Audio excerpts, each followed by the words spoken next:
Bonjour, je m'appelle Éric Decouty, je suis directeur délégué de la rédaction de Marianne et j'ai travaillé pendant des années sur ce qu'on appelle le journalisme d'investigation, qui est le journalisme de recherche d'infos judiciaires en particulier.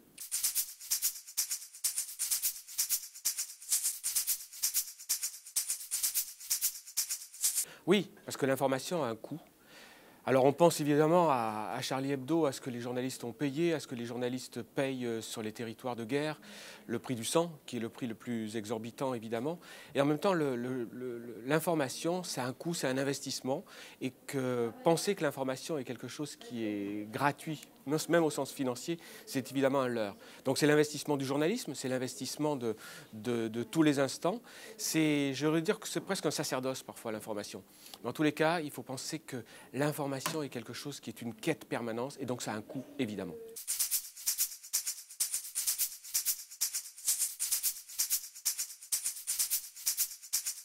Oui, évidemment, les réseaux sociaux ont bouleversé une grande partie de notre métier, mais surtout, c'est l'appréhension qu'en a le public. C'est-à-dire qu'aujourd'hui, et ça rejoint votre première question, c'est que pour un certain nombre de publics, c'est qu'il y a un mélange entre ce qui peut être dit sur les réseaux sociaux par des kidams, parfois des fake news, parfois un peu n'importe quoi, et ce qui est du journalisme pur, qui est de la recherche d'information, de la vérification.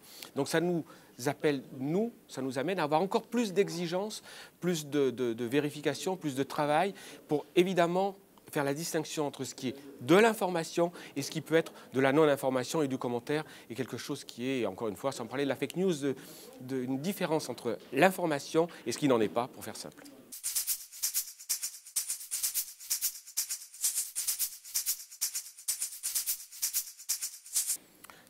Je pense que c'est un leurre d'opposer, c'est une erreur d'opposer liberté et sécurité. La question de la sécurité est fondamentale et on peut avoir et on doit avoir plus de sécurité sans pour autant renoncer à la liberté. Et ça, c'est la question essentielle et il faut faire attention au discours politique qui a tendance à créer de la confusion. Et je pense que les concitoyens, nos concitoyens, ont suffisamment de maturité pour arriver à faire la distinction entre sécurité et liberté.